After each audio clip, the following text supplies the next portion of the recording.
Boo.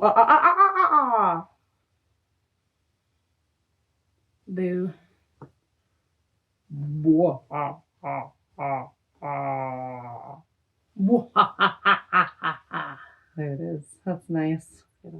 I'll get you, my pretty, and your little dog too. This is fun. Should we do the whole thing on echo? Wouldn't get annoying at all. No, I don't think we should. Oh, okay. Because then I'm gonna wait for it. There might be more. Actually, it might be good. More dramatic pause. Be dramatic something. Welcome to the Sipisode Halloween edition.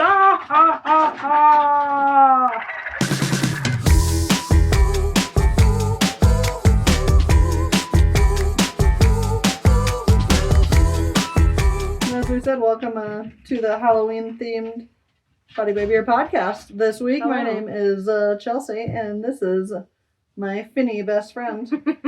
Everybody, I'm Liz. Like she said, welcome to this week's episode. We're super excited about it. It's definitely going to take us on a bit of a spiritual journey in more ways than one. Obviously, Halloween is right around the corner. Yeah. But we're also having a beautiful conversation with Emporium Brewing Co. It's a great conversation. Oh my gosh. Can't wait for y'all to meet Sara, the master of coin and owner at Emporium Brewing Co. I really appreciated that. Yeah. And I told her that. So. Fair. Yeah, the strength of perseverance during times of change. And it wouldn't be the Halloween episode without a little bit of candy. And probably some beer. Yeah, weird. Because we're talking about body by beer. Yeah, and our Brews and Bites. That's right. Fins are not good for itching your wait. nose. No, cannot wait. Y'all have to stay tuned for that. It's a very, very special episode, and we're breaking out some new talents that you may not have seen quite yet before, Okay. but you never know.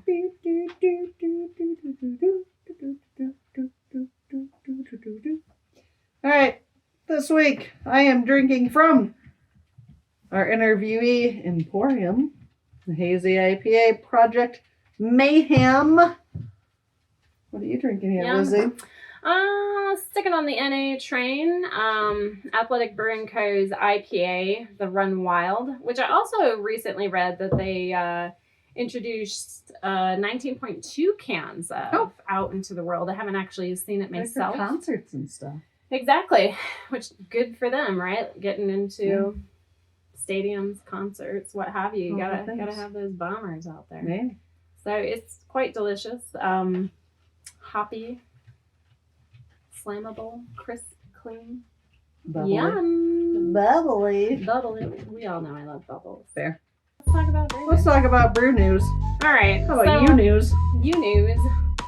Chelsea brought up a bit of change we're talking about, and this week is all about turning the page and starting with new chapters in our lives. That's a reflection we're trying to share with you anyway, as these stories that we're going to share with you is how they relate to us on a personal level, in which we all kind of eventually have to make choices and change and how we move forward with those choices. Yeah. So grab your favorite drink and maybe a tissue or two. This is going to be an emotional one, especially with me in a shark outfit.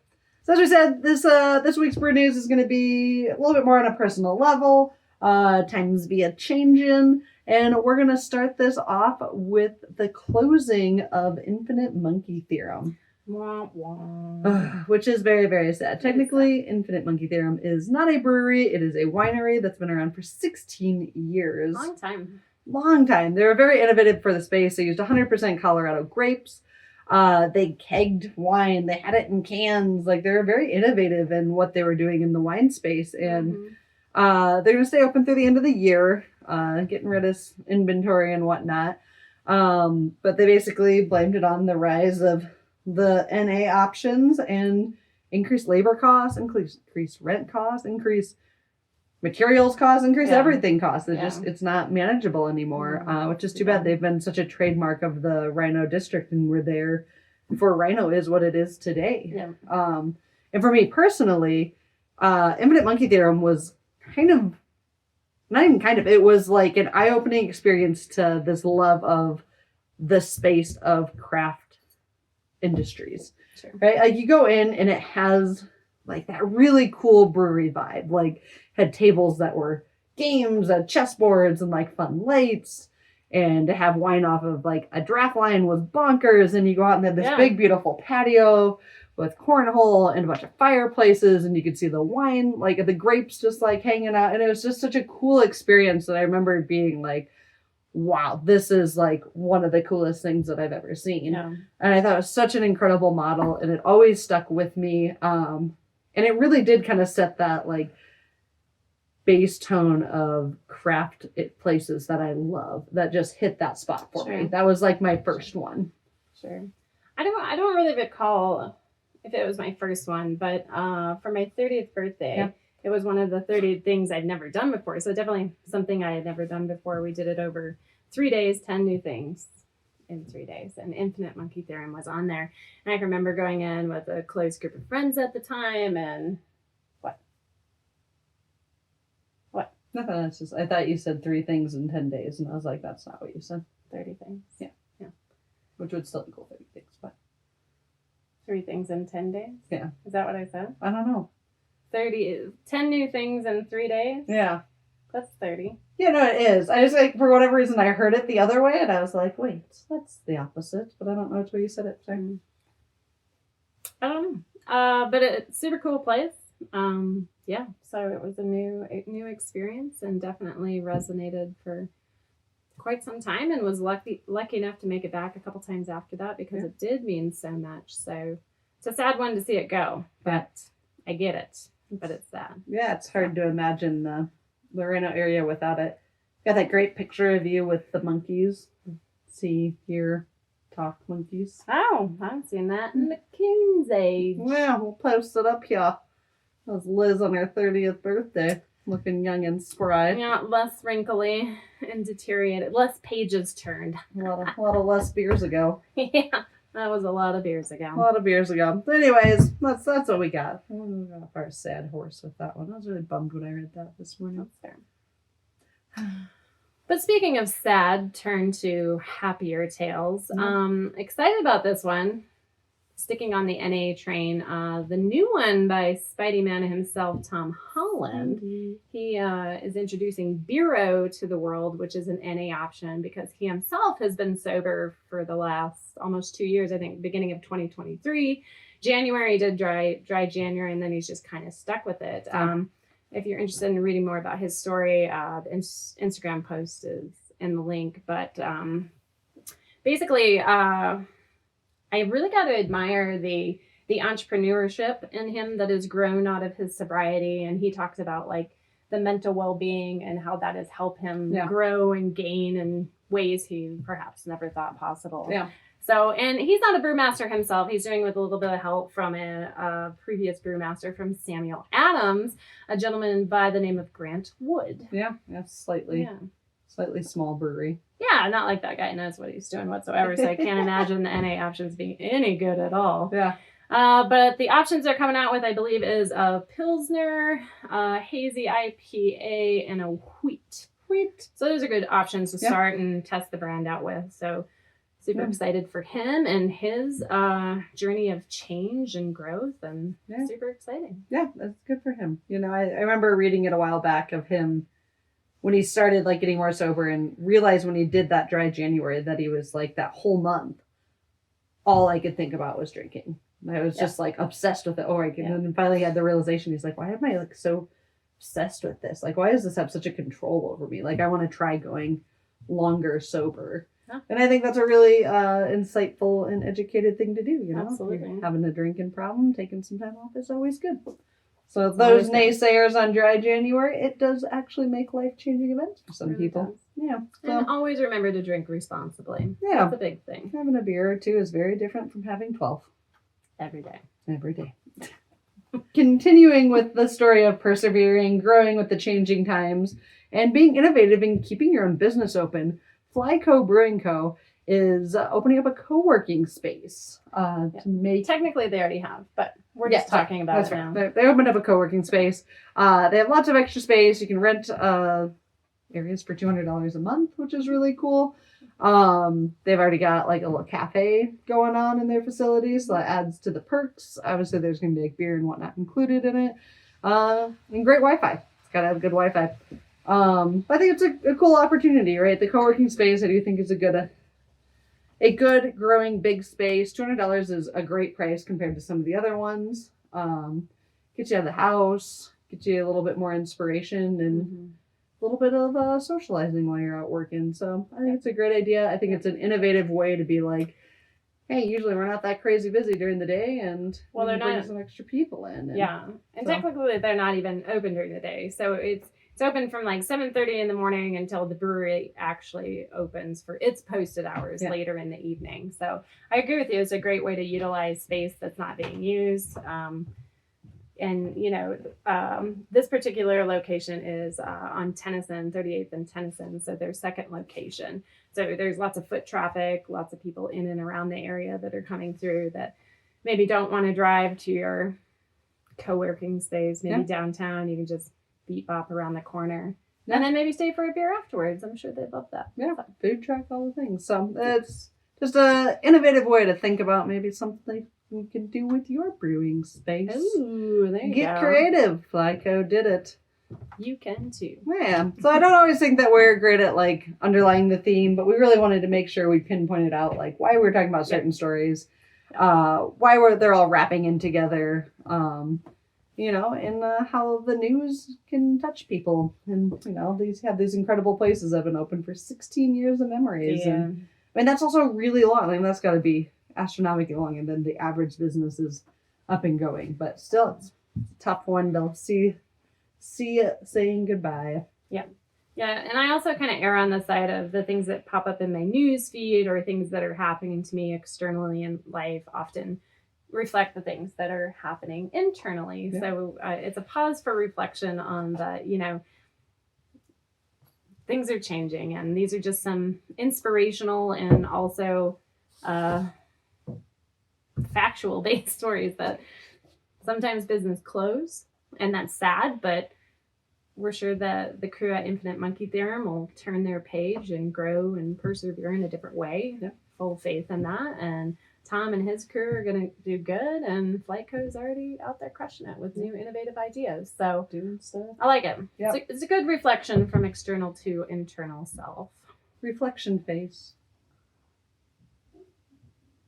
That's stupid. But yet you did it without questioning. That's fair. All right, this is for all you beer lovers, and if you're looking for some great gifts, we've got some sweet, sweet merch, as you've heard us talk about before, and we would still love if you were every single one of you were to buy one shirt. That's a reasonable ask, right? Head on over to bodybybeerpodcast.com and get your shirt today, and maybe even get one for someone else you like that likes beer. Holidays are coming up. Take that. I'll bait Liz. Oh, God. I'm a shark. I'm a shark. All right, this is going to be our spotlight on Emporium Brewing. Boom. Do this incredible interview. We're going to start it off by checking out the brew house, talking with Greg, and really getting to understand the heart of this operations, his process, and how they crank out some awesome low ABV beers. Oh, my gosh. And then afterwards, we're going to sit down with Sara, the master of coin, as we mentioned earlier, and owner of Emporium Brewing Co., and how they really focus on bringing together quality, creativity, and community in the heart of Denver's Berkeley neighborhood. Yeah. Neighborhood.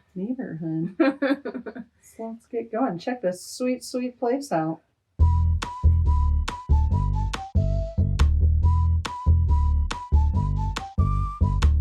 Hey, everybody. We are at Emporium Brewing Co. on Tennyson Street in beautiful Denver, Colorado.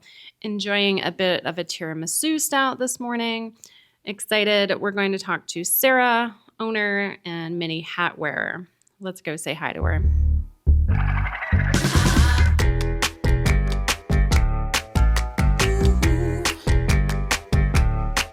Hey, Sara. Hello. Sara, nice to meet you. Thanks for having us. Thanks for coming in. Yeah. So tell us a little bit about yourself. Sara, owner of the Emporium Brewing Company on Tennyson and 42nd in Denver, Colorado native. I work behind the bar. I do our events. I do all of our finances. All those kinds of things. The wear of all the hats. Well, Yes. It looks beautiful. We're really excited to check it out. Thanks. And learn a little bit more about what you got going on here. Let's do it. Let's check out the brew house first. Love the signs, by the way. It's not actually Hilarious. condemned or Yeah. quarantined. You know, They would be just white and Spooky have- season. Let's get this out of the way. There we go. Tell us what you're working with Yeah, here. so this is our brew house, 10-barrel system from Alpha in Nebraska. Okay. 3-vessel system. Okay. We have a cold liquor tank, hot liquor tank right behind you, 6 fermenters. Nice. So 2 here, a couple more in the back, a lot of stainless in a little bit of space. It looks good. Thanks. How many brews are you doing a week? Really just depends. In like peak of summer, probably 2 or 3. Winter, maybe one every other week. Just Okay. kind of depends on what we do. We don't do a ton of distribution, but we're kind of starting Okay. to. Okay. So that'll definitely increase things for us. We do about Sure. 500 barrels a year. Okay. So And then your husband, Greg, is Yes. the head brewer. yep, he's our only brewer. Only brewer. Okay. Yep, he has been our only brewer since we opened. Okay. There was about a 6-month period where we had an assistant. Her name was Elena. And she helped for a little while and then got a full-time brewing gig elsewhere, which made sense because we just weren't at that capacity yet. Yeah. But yeah, this is his domain. He loves it. And yeah, this is our little Okay. Gosling canning line. So Awesome. we've done a lot of cans through that. I can't even remember the number at the moment. I'm sure it has a ticker tracker somewhere. It does, yeah, somewhere. Or whatever you call it. Yeah, so we can all of our beers. My sister is actually our graphic designer. Oh, so awesome. she does all of our labels and a lot of our marketing material for us. So she helps me out with all that stuff. Kudos to her. I Yeah. love the branding. Yeah, It's thanks. really nice. She's Yeah. had her own business for 15 plus years. Okay. So she's can't beat her pricing. And yeah, she's great. So Who came up with the logo then? Was that her? she did, yes. Yep. We kind of came up with the name along with Greg's sisters, kind of like a family Sure. helping there. And then, yeah, she did the logo, and she's done a lot of other stuff for us too. All of our stickers, a lot of our merch. Sure. Makes sense. So, yeah. So with the brewing, I know you have a lot of variety on tap, which Mhm. is pretty awesome. Are you doing any barrel aging or just mostly? We have in the past. Yeah. We just don't have a ton of space. Sure. So we've done a couple barrel aged beers in the past, but we really kind of try and focus more on sessionable beers. Okay. So lower ABV, that way you can kind of come and hang out and have more than one. Yep. And barrel aged beers don't really fit that category. Yeah. So yeah, we've done a couple, but just not really something we've done for a while. Sure, and I think it makes a lot of sense, right? Tennyson has a lot of room, for Mhm. it's a great walking score, right? So Right. if you want to get from one place to the next, it's hard. Yeah, hard to and do there's that without a session. A few other breweries around. So Yeah. if you want to kind of hit them all and check them all out. Exactly. We want you to remember being here. Yeah. Weird. Yeah, right? Do you get a lot of new people coming through? Mhm. Yeah. We do. We get a lot of, there's some Airbnbs around here. Okay. So we get a lot of people that That are makes in sense. for concerts. We get a lot of Red Rocks concert people, Awesome. which is great. So we've actually started a shuttle to Red Rocks for some shows, Very which cool. is cool. But yeah, we get a lot of out-of-towners that are just in for sporting events or concerts or That's just great. to visit. I would love to Um, stay in an Airbnb on Tennyson. Yeah. That sounds like a great. I feel like they kind of think this is what Denver is all like, though, which Yeah. it's fine. If that, it's great. We if, love if, Tennyson. if that's where you were, then sure, Yeah. that's Denver. Right, that's true. No, it's a great neighborhood. We love being down here for Very sure. cool. Very So, cool. And this is year 5. Year 5. Yep. Mhm. Yep. Anything else you want to highlight about the brewing? I think sessionable is fantastic. Anything that maybe We Unique. just they're sessionable, so lower ABV, but that Right. doesn't mean that they're lacking in flavor. Yeah. I think a lot of people It's might incredible. think that. I'm drinking the honey lager. It's delicious. We really love making light, clean, crisp lagers. tiramisu stout. Yes, full of flavor. We have sours. The thing I love about our sours is you can taste the fruit that we use. We don't use extract or anything like that. Awesome. One sour that we do is Selenia. It's a cucumber basil kettle sour. Okay. And we hand peel and process like 200 pounds of cucumbers. If you need any, I know where there's a bunch. Oh my right goodness. now. I'm going to give you 200 pounds of cucumbers from my garden. It's a labor of love for That's what I'm sure. saying. But you can taste it, you know, Yeah. like you can taste the real cucumber flavor and the fresh squeezed lemon that we use. And we use about a pound of basil, and that's like a nice complement to it. So Greg is a phenomenal cook. Lucky for me, because I am not. And so he really likes to meld those flavors like he does when he's cooking. Sure. Are you sourcing a lot of your ingredients locally then? Yes, Yeah. we do get a lot of them. Our coffee comes from a roastery in Colorado Springs. A lot of our malt we're still getting from BSG, so it's European malts and things like that. Our hops come from Hopheads, which is in Michigan. Okay. So maybe not necessarily all Colorado, but U.S. at least. Yeah. So Very cool. Very cool. So tell us about Emporium. Take us back to the beginning. Sure. How do we get a name? How do we get a brewery started here?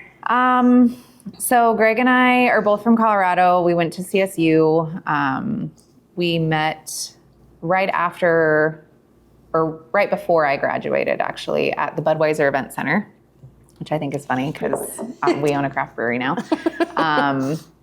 We were both interns for the Colorado Eagles at one point or another because we were business and marketing majors at CSU. And Greg just started homebrewing in college as a hobby, as a lot of people do. Yep. His parents have their own business. My sister and my dad have their own businesses. It was just kind of always something we wanted to do, but we didn't really know what we wanted to do. Mm-hmm. And then the job that he had with the Budweiser Event Center wanted to send him to the East Coast. We're not East Coasters. It's just not our vibe. So he wanted to get a new job, and I was like, what do you want to do? And he was like, well, I love beer. Okay, so what does that mean then? Yeah. And so he tried at a lot of Colorado breweries to get in the door, and they didn't want to take him because he didn't have any experience.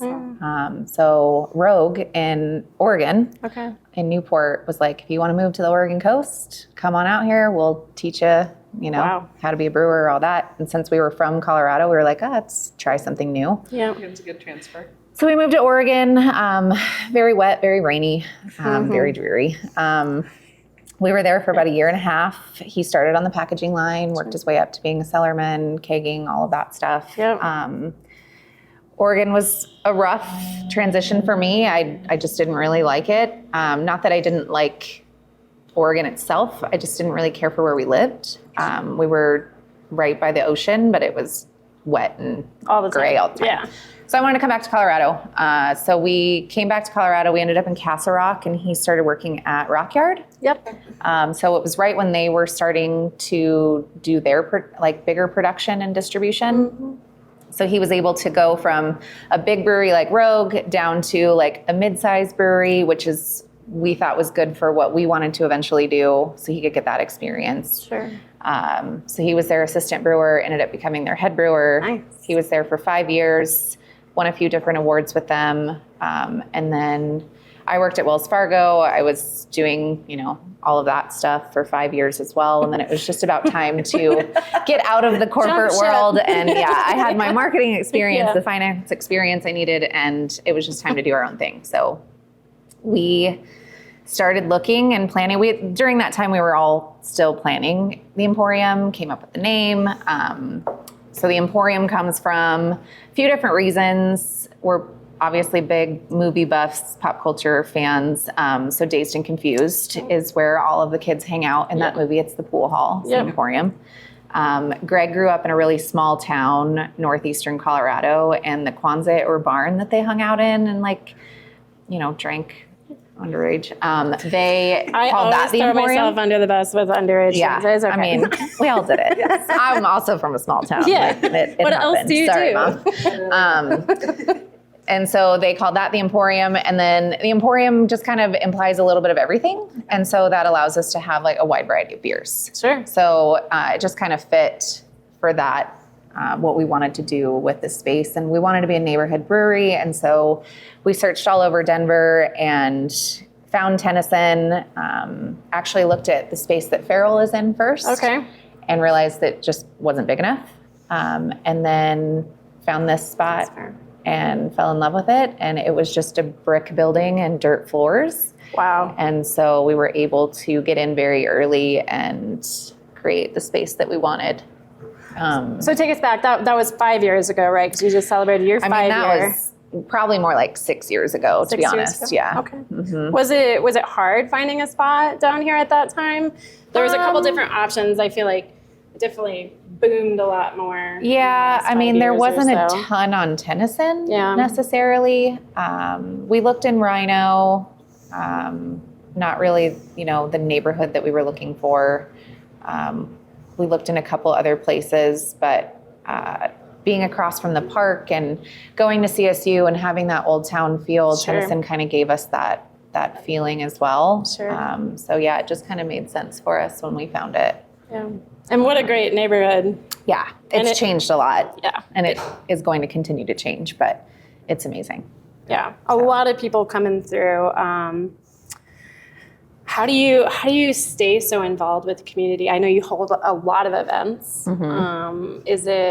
Is that your connection in? Like, are people always stopping in, or do you have to throw the big neon sign on, or is it easy just to kind of come right in? I mean, it took a while for us to get kind of our name out there, and we are kind of tucked off the street. So during COVID, we were able to close our parking lot down, and we put those clear igloos out there, and we called them our beer bubbles. Yes. We had those for probably about 1.5 years or so, give or take. And that drew a lot of attention to us because people were like, what are those things? Yeah. So that really helped. And then right around that time too, I joined the board for the Tennyson Berkeley Business Association. Awesome. Yeah. So I'm still on the board. And so I'm making sure that Emporium is, active in a lot of the community events, but also meeting other business owners. Absolutely. And so we've done a lot of, the brewing industry does a lot of collaborations with other breweries, but we've tried to do a lot with other businesses on the street. So we did a collaboration with Berkeley Untapped, which is a little neighborhood bar right across the street from us. We brewed a beer called Won't You Be My Neighbor? We've done the gelato and beer pairing with Gelato Boy. We do a beer and pie pairing with the Legacy Pie on the street. Sure. We've done events with Cat Cafe, Farrell. So yeah. I love Farrell, by the way.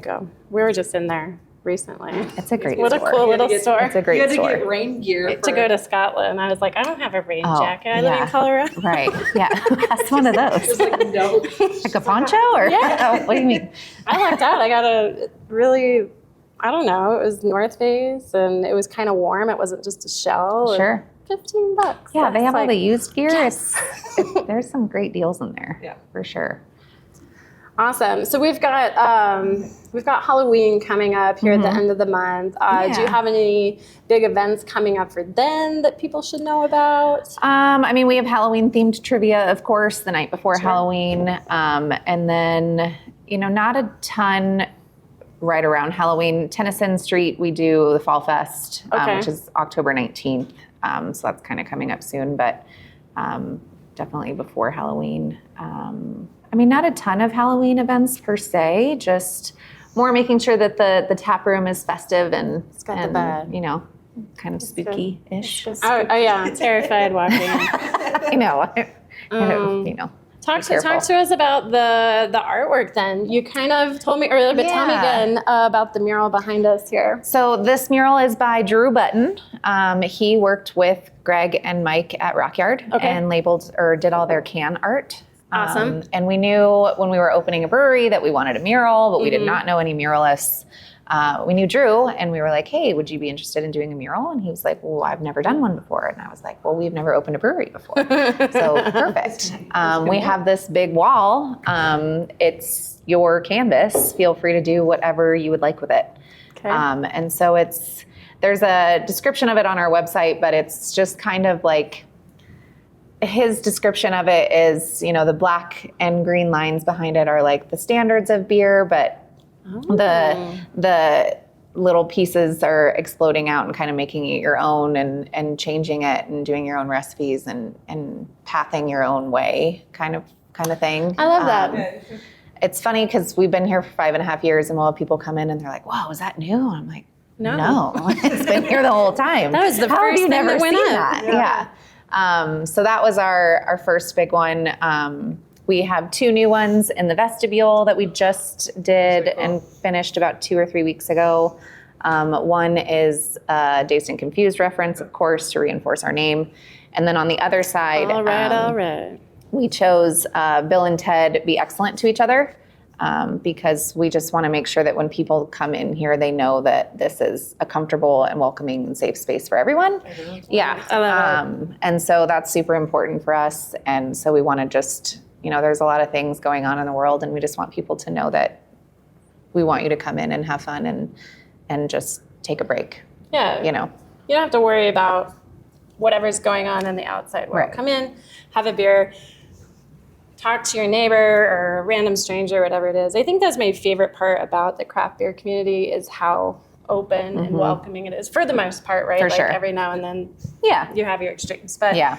willing to share, willing to grow, and just be a part of a community. It's a beautiful community. It really is. It really is. Have you noticed any, over the last 5 years or even 6 years or even, as Greg was coming up and learning to brew, significant changes within the industry that has shaped it for better or for worse?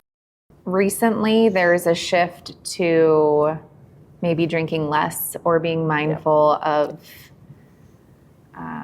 how much you're drinking. And so, when we first opened and we were doing sessionable beers, we got scoffed at sometimes. People would come in and they're like, where's your 7, 8, 9% double IPAs? And we're like, we don't have that. That's not what we want to do. Right. And so we had some people leave because of that. And that's fine. We can't, support everyone or have everybody like everything we do. But it's interesting now to finally feel like people are kind of going in that direction. Absolutely. And it's kind of nice to know that people are starting to appreciate that a little bit more. We've started playing with even lower ABV beers. Awesome. So we've had 2.5% beers on, an English mild, and we have a Belgian table beer on right now. Wow. And then in January of this last year, we did our first NA for Dry January. So we did 2 batches of that. We're going to do another one for this upcoming January. And it's nice to have that on tap, Absolutely. You go into a lot of places have a can It's not. NA, but having it on draft is different. And It's so, huge. yeah, it's nice for people to feel that inclusion. But there was the issue for a long time with how do you brew an NA and keg it? Yeah. How did you guys get over that hurdle? Because I don't remember exactly what it was, but it was the alcohol wasn't So, killing everything, I guess. I don't know so where we don't to put it. pasteurize it. We can't pasteurize it because we don't have one, but we don't can it either. So we just keep it on tap in kegs and we check it regularly to make sure that we don't do growlers of it. You can't get it to go, period, just because we can't keep an eye on it. Yeah. And the yeast that he uses, he got from Inland Island, and I'm not the brewer, so I don't have the specifics. Yeah, so we're brewing a very low gravity wort to start with, using a lot of oats, wheat, high protein malt that'll increase the body. And then we're using so it starts about 4 Plato, somewhere around there. And then we are using a maltose negative strain of yeast, meaning it doesn't consume the maltose sugar inside of the wort. It basically will consume fructose and some other simple sugars, enough to create some fermentation characteristics, create some ester formation, things like that. It's a wild yeast that's found on apples, which is why it consumes fructose. And then that gets us below 0.5% alcohol. And then we have to use some stabilizers to make sure, because there is still a decent amount of sugar in that liquid. So to make sure that no other fermentation happens and it's safe for consumption. I think that plays even more into the inclusivity, right? You have an NA, you have low. It's always been a sessionable aspect, but they're great beers. They're really good, and I think that's my favorite part about I love beer. Obviously, we wouldn't Sure. be here. I love to drink beer, but I love the lower ABV. Like I said, I just got back from this trip, and I never saw anything above 5%. If I did, I had to really look for it. Sure. But there was milds, there was pale ales, there was sour.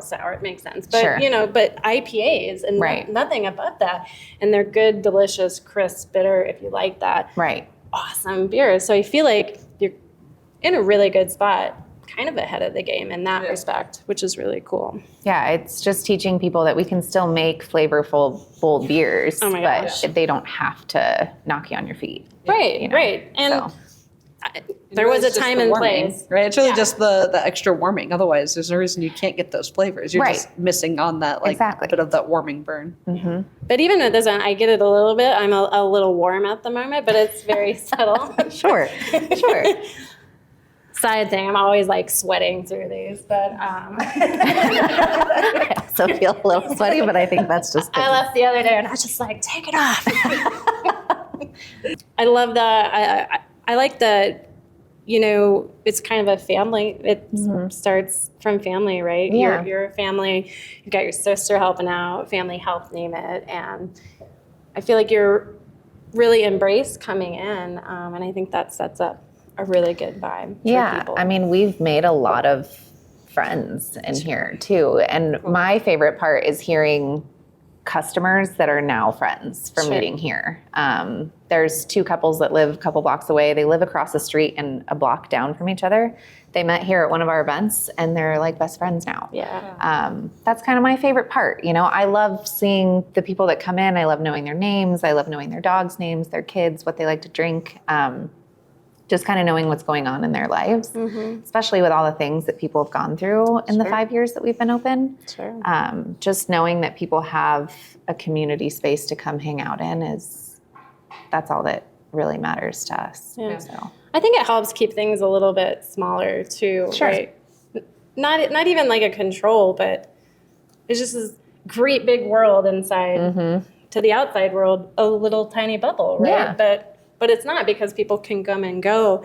And you said you have there's quite a few Airbnbs here on Tennyson. Have you ever had reviews that are left of people coming in that have also picked up on that type of feeling? Oh, I mean, gosh, I'm sure. There's the Berkeley Hotel that's right across the street, and we've had people come in multiple times during their stay, which I think is really cool. Our staff is super welcoming. We have a small crew. I'm behind the bar a lot. Yeah. So people not only get a chance to know each other, but they get to know us. I mean, we're always looking for new things to do. We are, dipping our toe into distribution, not something we ever really wanted to do, but just kind of one of those things that makes sense. Sure.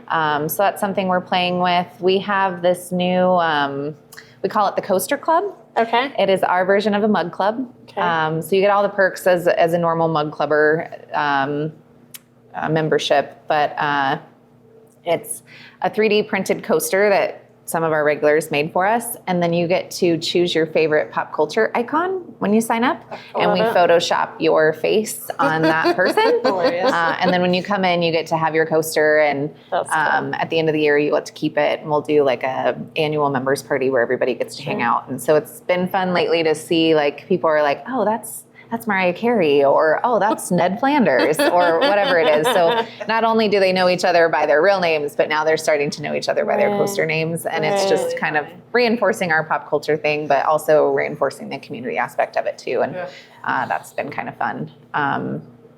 We have our pie pairing that we do every November's first Friday with Legacy Pie. It's perfect pie season. Oh, yeah. People haven't had too much yet from Thanksgiving, Right, so they're right. ready for it. Right. First Fridays are always great on Tennyson. So First Fridays on Tennyson were always a chance to showcase different art and artists. And unfortunately, we've lost a lot of art galleries on the street, but we still swap out the art every month. Awesome. And give artists a place to hang and sell and showcase their pieces. Love that. And then since beer is our art, we always release a new beer on First Friday as well. Wow. So we do that year round. In the summertime, we close down the parking lot, do music, all of that stuff too. But in the winter, it's a little.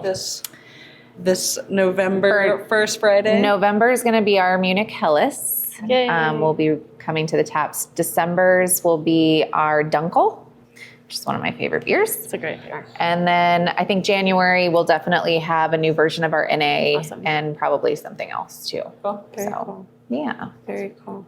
A lot of exciting stuff coming up. I feel like there's always something down We here. try. Yeah. Yeah. I love that. If I'd never been here before, outside of it's a great space to come and be, it's super comfortable, it's super welcoming, the beers are full of flavor, crisp, delicious. What should I know if I've never been here before? It's a great question. Just that you might try a beer you've never thought would be something you'd try. We always like to try and have something a little bit different. Our honey lager on right now is delicious. In the summer, we have that cucumber basil sour that's Right. amazing.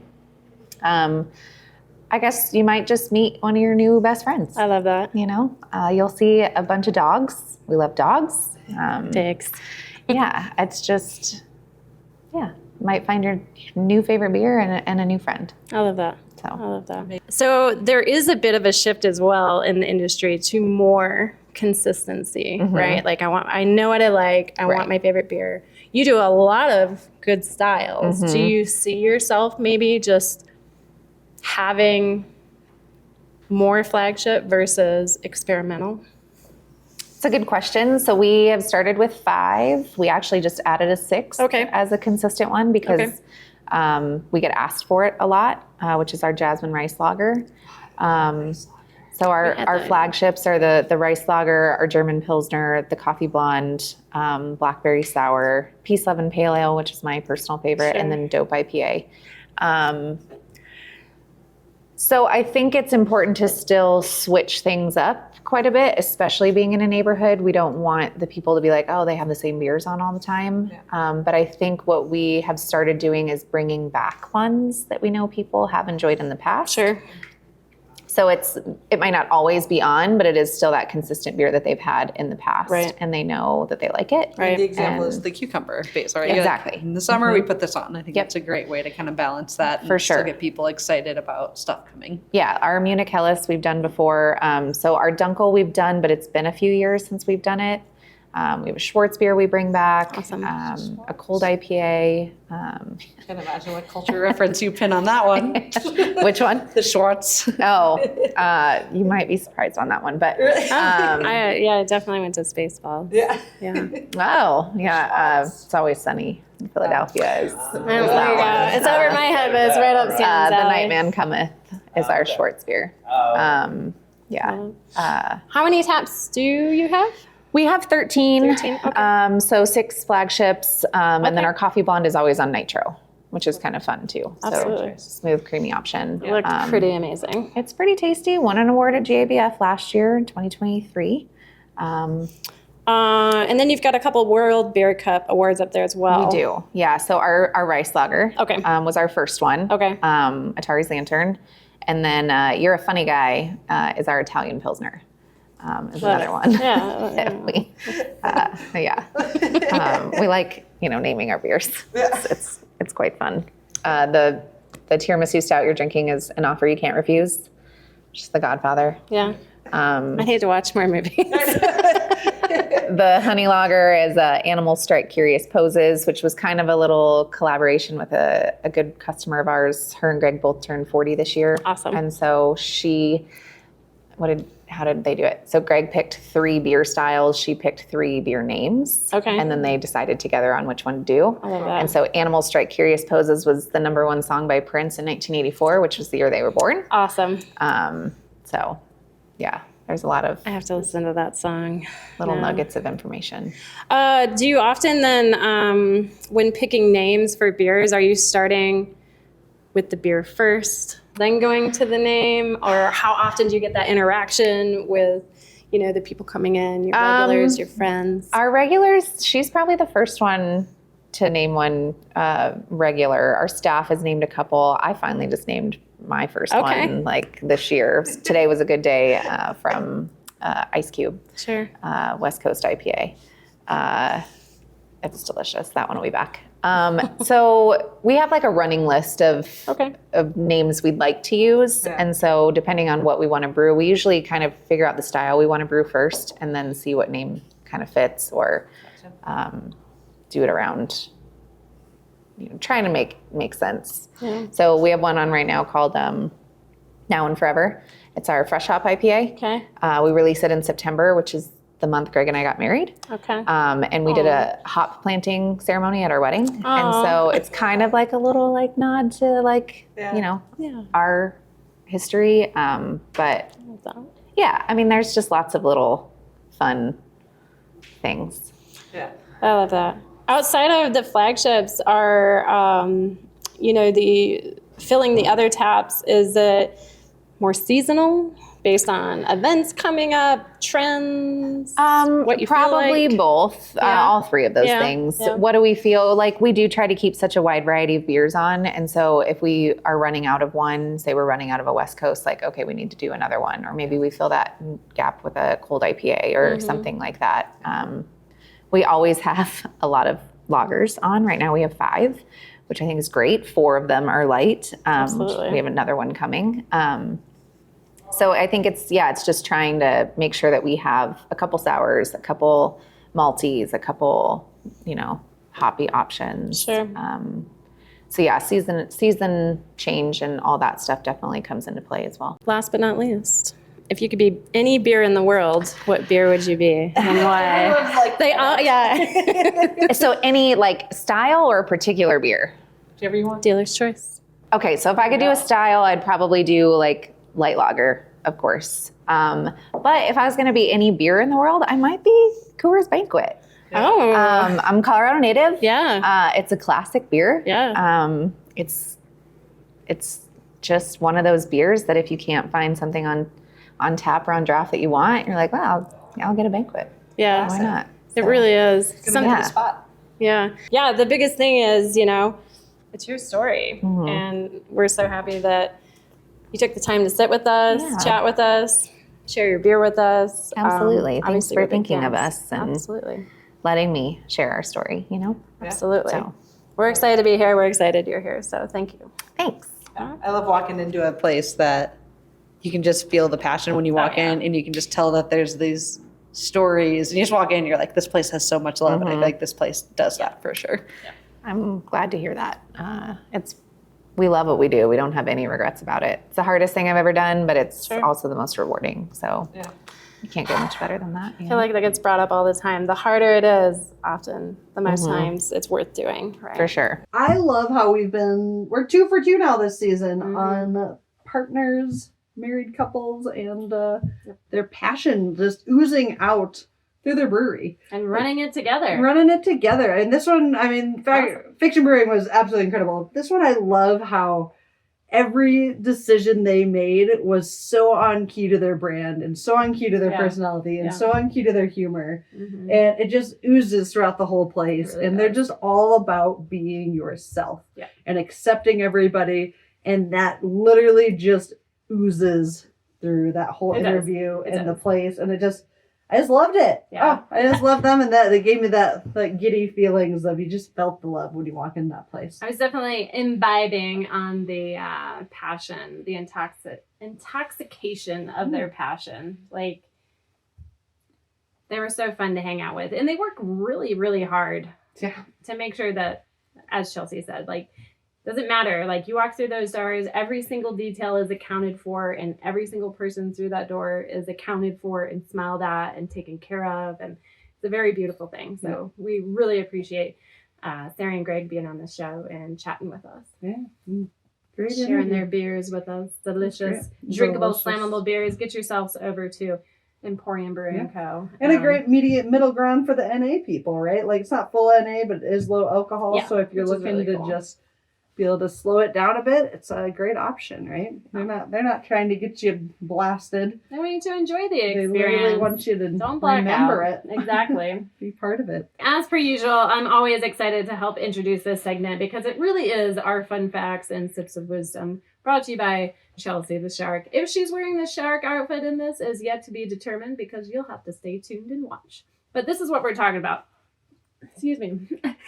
We are talking about history of the brewing industry and that it's seen its dramatic share of ups and downs through times and ages. And we really wanted to highlight that. And because it is the spirit of Halloween, we have to take it to a next level. Yeah. What are these particular tragic events that have occurred over time that have affected the industry and or breweries alike? Yeah. From catastrophic explosions to devastating floods. Ooh. You would like that as a shark. I would. To family hauntings and misfortunes. And then disastrous fires even. Oh no. Breweries worldwide have faced incredible difficulties and monumental devastation. And we're going to learn about those right now. Let's go. This is Sips of Wisdom.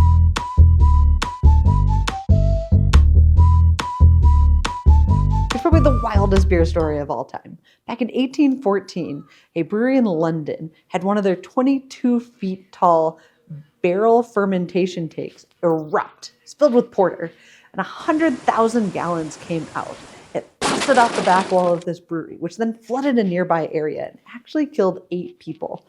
5 of the people were at the wake of a 2-year-old. A very, very slight silver lining was after this incident, the brewing industry did start removing these giant barrels from being used because clearly they could not hold the amount of liquid that was being stored in them. They were pretty dangerous. So there's that. So we all know this look of witches, right? The pointed hats, the steaming cauldrons of liquid, and of course the black cats. But a lot of historians are actually starting to believe these weren't witches. They were actually brewsters.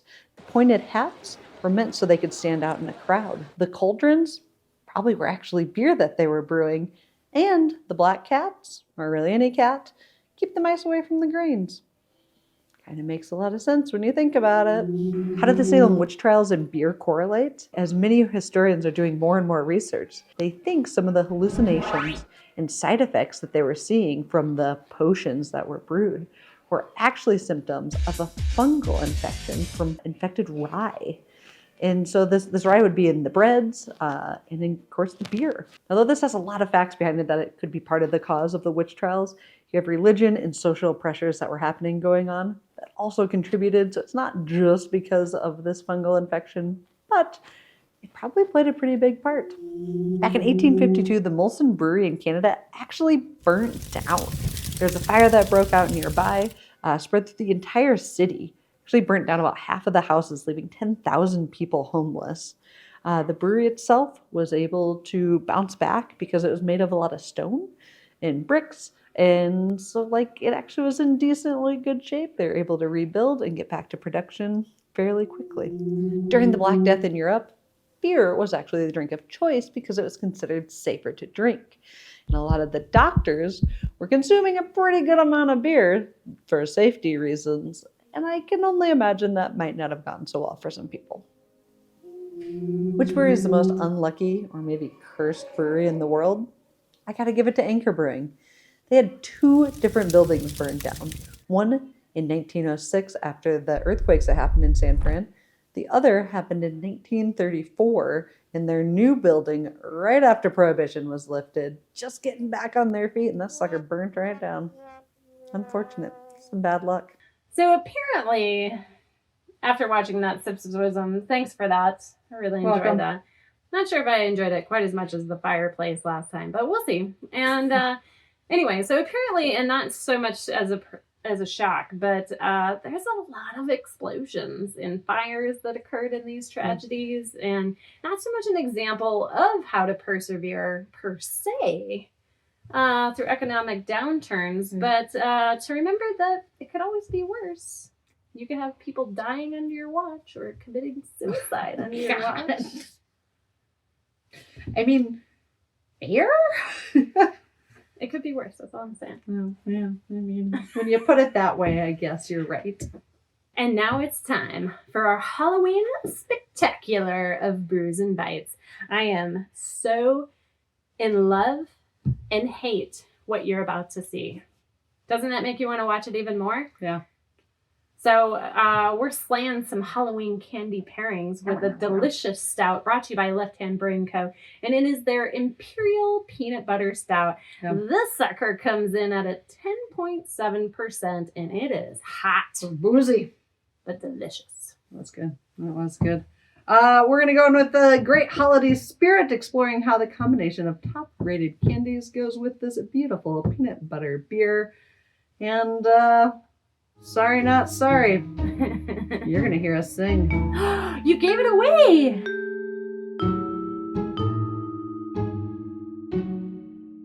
Peanut butter dreams and chocolatey gleams. Rich and creamy stout. Oh, what a treat. Reese's and stout make the pairing complete. Sip and savor, taste the delight. Nutty and roasted flavors take flight. Beer smooth bubbles cut through the sweet. Balancing chocolate and peanut butter heat. Nibble on Reese's, sip the stout foam. This is Halloween, this is Halloween. Halloween, Halloween, Halloween. This is Halloween, this is Halloween. Together they make your taste buds at home. Dark stout, sweet treat in the dead of night. It's a spooky pairing that's just right. This is Halloween, this is Halloween, Halloween, Halloween, Halloween. Let me tell you again. Today we have the Imperial Peanut Butter Nitro Milk Stout from Left Hand Brewing Co. out of Longmont, Colorado. This is not for the faint of dairy intolerant or anyone with peanut allergies, because it's packed full of both. 10.7%. Should be roasty, marvelous, and delicious. If you heard me say it, you heard it right. It's a nitro. Pour it hard. Nothing better than that.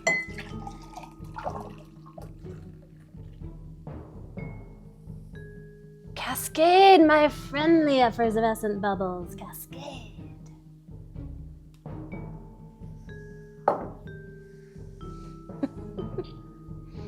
I can smell how boozy it is from here. 10.7%. Yeah, I can smell it. Oh, that smells good. The rusty and rambunctiously marvelous. We're going to revel in the stouty stuff. So we have the classic and, according to Google, top trending Halloween candies. The all-time favorite, the Reese's Peanut Butter Cup. The crowd goes wild. Second place, the Kit Kat. Those crunchy vanilla wafers shrouded by milk chocolate wonderfulness. And then, of course, the Twizzler. If you like Twizzlers, get the hell out. I love a good Twizzlers, and I'm not afraid to take down a bag by myself. So this is going to be our out of left field. This is our outlier, strawberry fruity. It's going to totally send the opposite flavors of everything that the Nitro Imperial Peanut Butter Stout is. Here we are with the big, bad Imperial Peanut Butter Nitro Stout, and it's a boozy one, I'm here to tell you. Big notes of peanut butter on the nose, but we're pairing it with a Reese's Peanut Butter Cup. You're thinking peanut butter on peanut butter. I'm thinking the same thing. I'm thinking it's peanut butter overload. But because this is an Imperial milk stout, the lactose comes through, makes it a little bit creamier. It's a 10.7% beer. It's boozy. It's lighting me up from the inside. But those notes of peanut butter in the nose, now with the peanut butter in my mouth, I mean, this is a peanut butter chocolate pie you don't want to miss. It's not bitter or anything. It's just subtle roastiness. Delightful. All right, so Liz always gets the perk of going first on these, so that I have to try to like sound more clever, which is gonna be tough because she was kind of on fire on this one. But I have my hunches based on the smells and everything of this beer ahead of time. So let me dive in on this.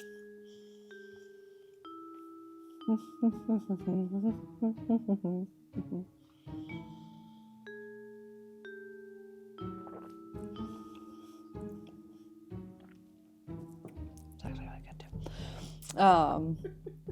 Take a drink again on that.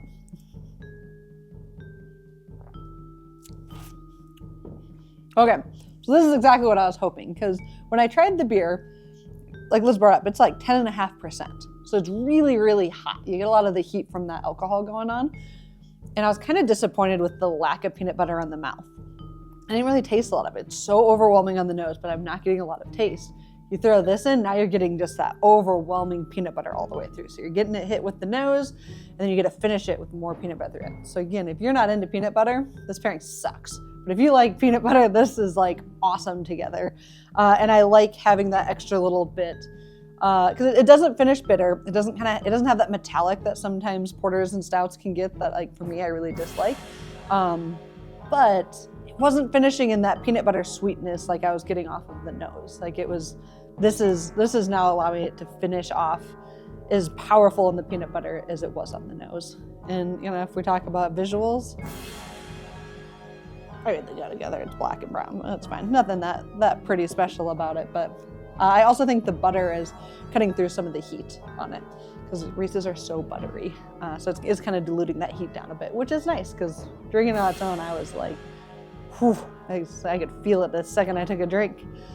Lots of my Reese's peanut butter. I'm back with a cat, and this cool cat is a Kit Kat.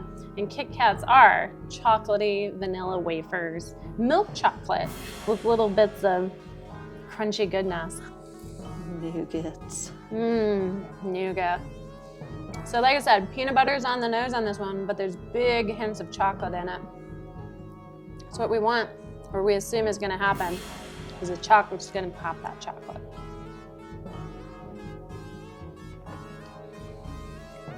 And indeed it does. Almost brings out a subtle vanilla flavor at the very end. Probably the lactose that's getting us there. But the roastiness is kind of at the edge, because it's not really roasty, it's just more boozy than anything.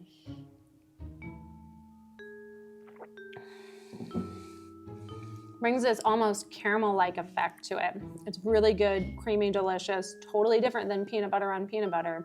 It's more caramel, smooth chocolate delight. Now we're going with the Kit Kat, which is my favorite candy, if I'm being honest. And an odd pairing with Kit Kats is actually whiskey. Whiskey and Kit Kats go together really, really, really well. If everyone give it a try, just feel free to give me a shout out and thank me for how awesome of a recommendation that is. But this time we're doing it with the beer. And I'm actually the most excited about the little nougat in the middle, seeing what it does to the beer here, because it doesn't have that peanut butter, so I want to see what happens.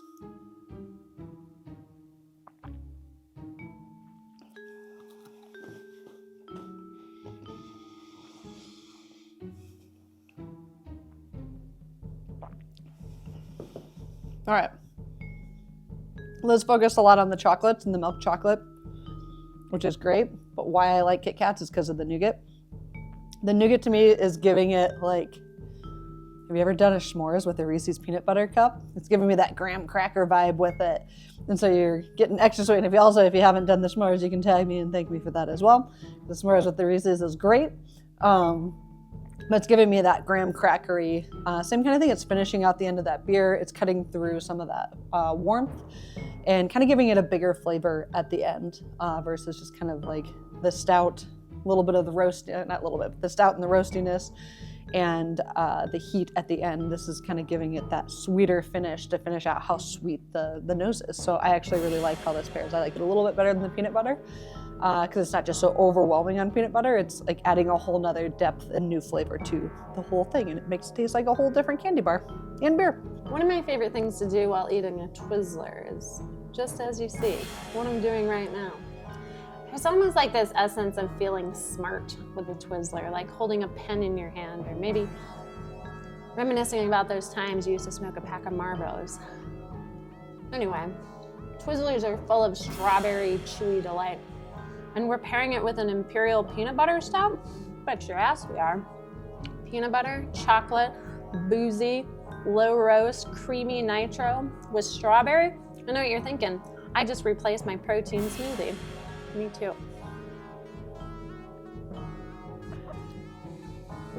Oh yeah. It's like adding little strawberry goodlets into your protein smoothie. Imagine that, all those peanut butter flavors. It's smooth, it's still boozy. It almost really cuts through that booze. You don't super notice it. Peanut butter is still heavy in the nose. The chocolate is excellent with the strawberry. And the strawberry is just popping at the very finish. You're just breathing strawberry. Imagine this. It's Neapolitan ice cream without Neapolitan ice cream. So though Liz is correct, it is fun to wiggle it around. I can get the fuck out of here because I don't really like Twizzlers that much. And Liz will be finishing this whole bag on her own. I will not be helping. Kevin will probably help you. Personally, I'm really not looking forward to this pairing. I do not like green eggs and ham, cherry or strawberry coated chocolate things. So I don't think I'm gonna like it, but here we are again in a pairing that I'm not expected to like, so. Let's dive in on this one. Oh, I think they're so gross. I'm not looking forward to this at all. Not as bad as tin fish, but like makes me gag.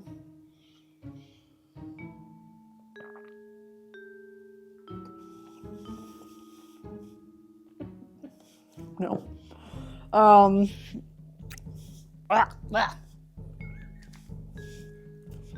Wash it down with some chocolate in a second. What overwhelms you? The roasty with this with the strawberry, not a fan. The waxy with the bubbles, not a fan.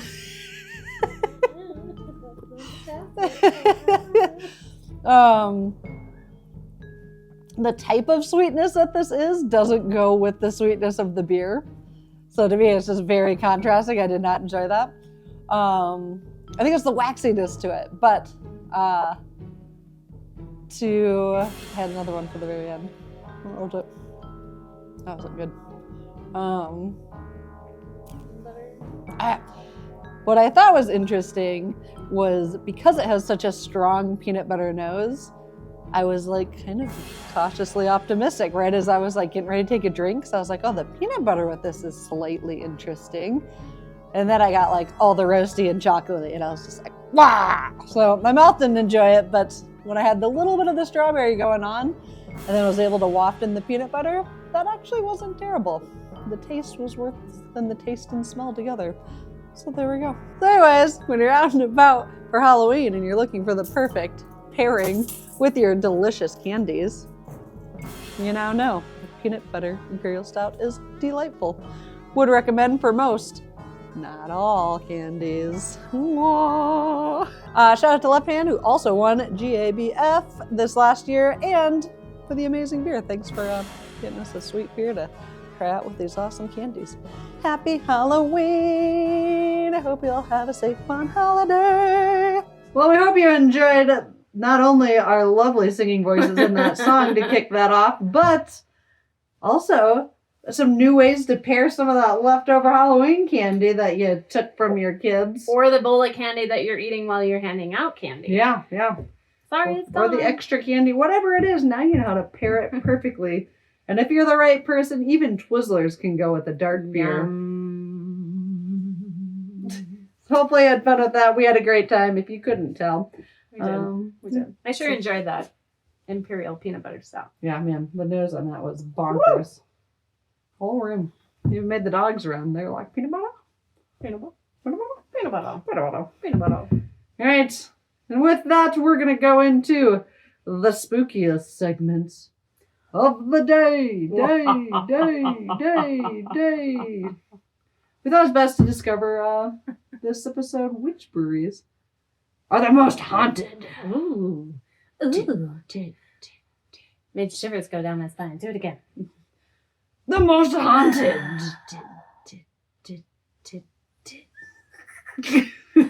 That's right.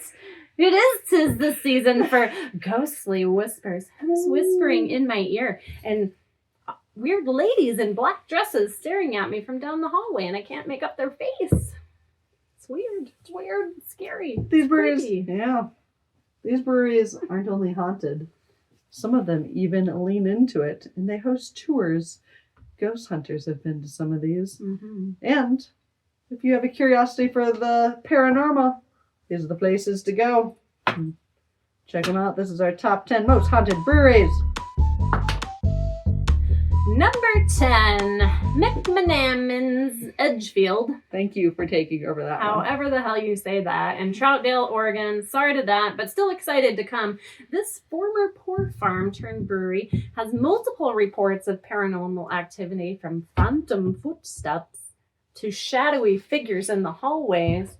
Some say they've seen a small child running around being pushed when no one was around, and whispers. Some say one of the most haunted places in the U.S. Creepy. Creepy. Boobs? That's how I said. Bubs? Boobies? Boobies? I'm going to go with boobs, because that's just a better word. Probably bubs. Bubbies? Bubbies. Boobies? Boobies? Brewery. One of those is probably right. B-U-B-E. Apostrophe S. Not just boob. It's plural. It's plural. Out of Mount Joy, Pennsylvania. They originally opened in 1876. The hotel and brewery are said to be haunted by several different spirits, including a woman. Not just gin and vodka. Not just gin and vodka. Sorry. A woman in a Victorian dress.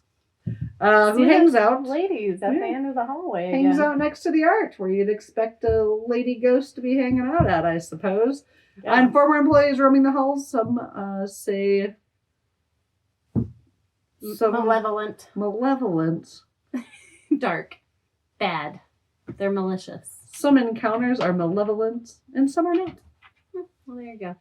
Would I like a malevolent experience or not? How about not? Yeah, probably I'd choose not. Yeah. Number 8, the Phoenix Brewing Company in Mansfield, Ohio, formerly a mortuary and funeral parlor. Yeah. Seems like a good spot to have a haunting of a brewery. Actually, during construction, when they were digging up the concrete from when the flooring, they actually found bones underneath the floor and turned it into the police. There. Guests have said that they've felt someone brush up against them when no one is there, and it was a shark. And many paranormal enthusiasts have discovered orbs and photos that they've taken, which is always fun. And then this is one of those professional ghost hunters that have gone and done their EMF activity and picked up voices, which is super cool. And one even claimed to connect with a male spirit. This made me chuckle and smile and appreciate turning pages. This connection with a male spirit said that he does not like beer, but he's happy to have people in the building again. Oh, look at him. What a good guy. What a good guy. Spirit. Good spirit guy. Good spirit guy, yeah. The book I'm reading, they're called Graves. Oh, okay. Ghosts are called graves. Okay, that makes sense. Yeah. Yeah, interesting. Yeah. I mean, it seems like a pretty much gimme that place is going to be haunted. That's what I'm saying. Funeral, Yeah. mortuary. They had it coming. Number 7, the Wolf Den Brewing Co. out of Bloomingdale, Illinois. Illinois. It's from Illinois. Illinois. Yeah, only cheeseheads, man. Illinois. Of course, I love the Packers. I'd do anything for the Packers. The 30-point buck. Did you see it? I did. I did. And then a flash of white. And there it was. Gone. It used to be a Civil War era farmhouse, and there's a resident spirit named Jack, which I feel like is a very common Civil War name. Jack. It's just like I feel like I didn't even need to read that one. I just guessed Jack. Or John. Or John, yeah. Who's labeled as mischievous and often visits the brewery. Magnets are reported to fly off the walls, and boxes and bins come tumbling down. So he's a jokester. Silly Jack. Jack the jokester. Jack likes to have a good time. Yeah. And that's okay. Yeah, it's He fine. doesn't sound malevolent at all. It doesn't sound that bad. All right. Could be worse. Could be cool. Number 6, Old Town Brewing Co. in Portland, Oregon. This brewery is built directly above Portland's infamous Shanghai tunnels. Definitely really, really want to go here after I learned about this. So the same tunnels that were used to house kidnapped sailors during the early 1900s. So, excuse me. I preferred when they made them walk the plank. Oh, you would, you shark. Oh! You shark ass. People say you can expect unexpected visits from a regular ghost named Nina. Nina. That's a fun name. Has been around for a long time, 100 years or better, and she often appears in a goddamn black dress, Always. watching visitors as they eat. I mean, it makes sense. I'm sure It's she's like how they hungry. buried people. That's when they buried them in black dresses. Oh, I never put that together. Yeah. That makes a lot of sense. Yeah, they're wandering in what they were buried in. Interesting. If I ever get buried, can I be in like rainbow coloredness? I was Like, gonna put you in a shark suit. oh man, that'd be a hilarious ghost. Not if This- you ended up in the water. This crazy white chick just keeps roaming the halls in a shark outfit. Chasing us around going, You would totally Da-da. be the Slimer. Guests in the middle of the night here. Ba-dum. Ba-dum. Mini reports of just the Jaws Of theme. whispers of Jaws theme. That'd be the best ghost ever. Just a shark ass. Ba-dum. They say she was a jackass in real life as well. Probably fair. Fair. All right. That's good. You should write that down. I did. Via video. Yeah, fair. Yeah. Number 5, Black Sheep Brewing in York, England. Not New York, the original York. Just York. York is one of England's most haunted cities, and this brewery has no exception to the rule. to the rule of hauntedness. Once a morgue and home to a vicar, Visar? a vicar, a member of the church, depending on which definition is most applicable. I Great wrote definition, that. yeah. You didn't hear Liz and all of that. There's said to be a tall, thin man that walks the hallways. And he is also mischievous spirit. He's more malevolent, I hear. So he's more evil. Oh, it does say malevolent. Shit. That's all right. So he's not trying to express his dislike of others in his buildings. Versus This guy's the guy that was like, I don't like beer, but it's fine. This guy's just like, get out. Get out. Click. Get out. Out. Lost my clicker. There it is. All right. Number 4, Jolly Pumpkin Brewery. I believe it's the tap room in Traverse City, Michigan. So Jolly Pumpkin's North Peak Brewing location was once an inn on Old Mission Peninsula. It is said that the inn's owner, the inn's owner was had an obese wife. And this obese wife, it seemed to get out of control as years went on. So he ended up putting an elevator in this inn. And then he also hired her a nurse. Mm-hmm. The nurse was this young, beautiful woman. The wife got super duper jealous, assuming that husband was going to leave her or leave his riches to the young nurse. So turns out she was right. Oh, yeah, well, Husband sometimes you gotta had an trust our affair, and the young, pretty woman nurse got all the money, and all he left the wife was this inn. So Just after an he inn. dies, gut. Just an inn. just an inn. Yeah. No, but she's obese and she Yeah, can't do anything. She's got to ride the elevator. Yeah. So she goes into this huge state of depression, and she ends up hanging herself in that same elevator shaft. Yeah. And Clever. so, Yeah. to this day, she haunts the inn. Does she just haunt beautiful people? Probably. Probably. So if you don't see her ghost when you're there, you're like, oh man. Bono. Bono. I must be a shark. That must be a shark. The ghost didn't want to haunt me. Just a silly old mechanic. Just walk in a nurse's outfit and be like, I'm ready for my stay. And she knocks you down the elevator shaft. Shit. The elevator shaft breaks. The elevator just crumples. All right.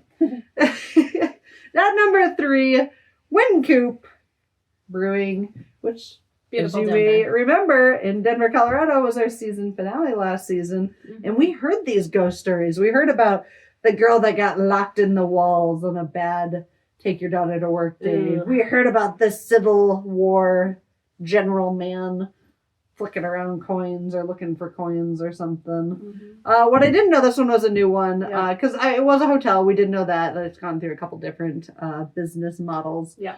Wasn't there a lady as well, including a woman who may have lived there in the hotel? We didn't hear about the lady. Yeah. Heard about the kid and the civil man. Yep. So Well, apparently there's a third one, and Evan it's like can't it's know up there. everything. They've brought in like the ghost hunter. the ghost hunter people to it. So we were walking around in a haunted basement. I mean, it had sticky icky vibes down We did there. have some. You We know did what I have mean? some eerie vibes. It So did. there we Which go. is cool. I can't wait to go back. Yeah, it's cool to see this one pop up on the list Yeah. again. Again and again. Number 2, the Old Angel Inn in Niagara-on-the-Lake, Ontario, Canada. Canada. So this is actually one of Canada's oldest inns and breweries, and it's said to be haunted by a British soldier from the War of 1812. He was actually posted up there during the war, and he got word from superiors that the Americans were coming, and he was told to retreat. Americans are coming. It was the other way around. Oh. Yeah. Paul Revere. Depending on which story you're listening to. But anyway, so he was told to leave. He didn't leave because the story goes on that he was waiting for his lover or something like that.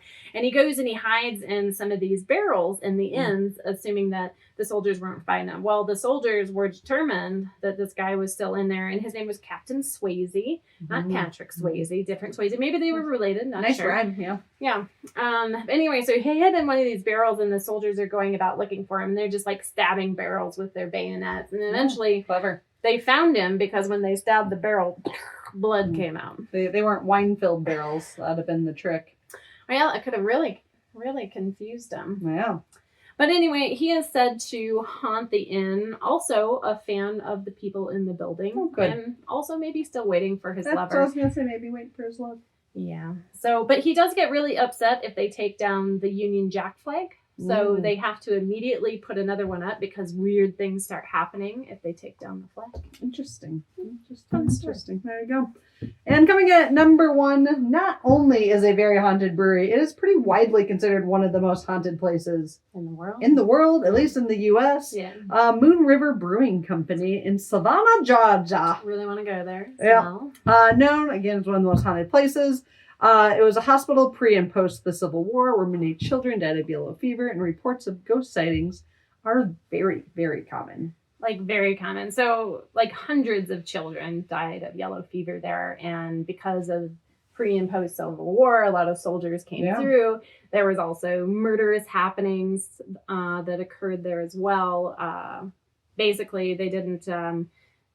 the soldiers that were running it didn't like that some Yankee came to town, and so basically they hauled this Yankee out of the building, beat the shit out of him, hung him. Jeez.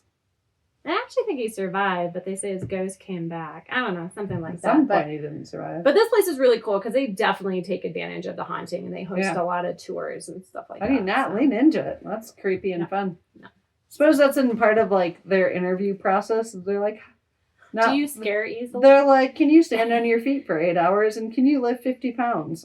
If there's a steady paycheck in it, I'll believe anything you say. Also, how do you do about spirits and ghosts that come and mess with you? There's one right answer. Don't say it wrong. I have seen shit that'll turn you white. Can I drink on the job? Would be my question back. Then I'm fine. That would be okay. Then I'm fine.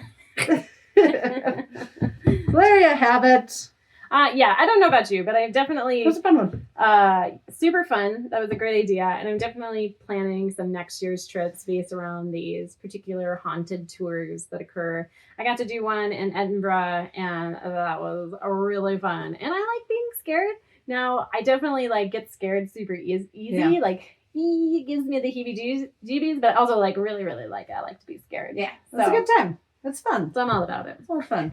I would totally go to these breweries too and get all Yeah. spooky spooked out. And Savannah, Georgia to Portland, so it could be a big road trip here. It'd be a big road trip. We'll see. And you get have beer, so it's a win-win. Go some beer. Let's go. Go some beers. Some beers. All right. Shout out to our video editor, Sam. Thank you, Sam. Samuel. Sam's been with us since the get-go, slinging his lovely, lovely humor and crazy gifts and crazy AI images and being just the silly, silly man that he is. If you guys are looking for trivia at your place or looking to host parties, Sam does trivia, he does bingo, he does spelling bees, he does a lot of really fun, cool shit. So I would recommend reaching out.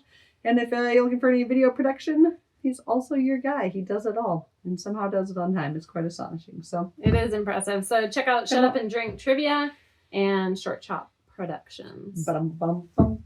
Thanks, Sam. Information in the link.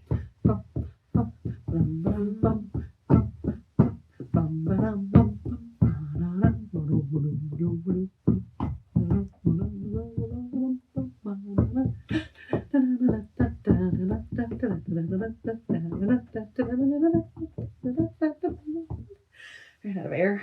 That was good. Oh, man. This kept getting quieter. All right, that's going to do it for our super duper spooky Halloween special and exclusive, beautiful, welcoming interview with Emporium Brewing Co. Thank you so much. Shout out to Sara and Greg again. You are amazing people. I can't wait to get back down there and have another beverage with you. Sure. So we hope you enjoyed getting to know Sara and the Emporium crew in the Berkeley area of Denver. Yeah. Enjoyed some candy, enjoyed some spookiness, Yeah. and overall just had a good time. We had a great time with this one. Yeah, this Love is a probably my good favorite theme. one. Love a good theme. Second Makes it favorite fun. holiday, Halloween. Behind This is Oktoberfest? Halloween. Yes. Oktoberfest first, then Halloween. This is Halloween. This is Halloween. Halloween. All right. That's all we got, folks. Until next time, have a lovely time, and we will see you back here in 2 weeks. Beep, beep, beep, beep. That's all, folks. All right, undo this.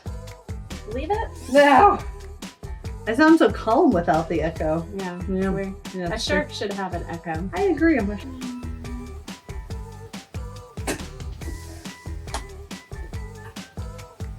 Can you put the headphones on first? I'm gonna try. I got an itch on my back. Will you scratch it?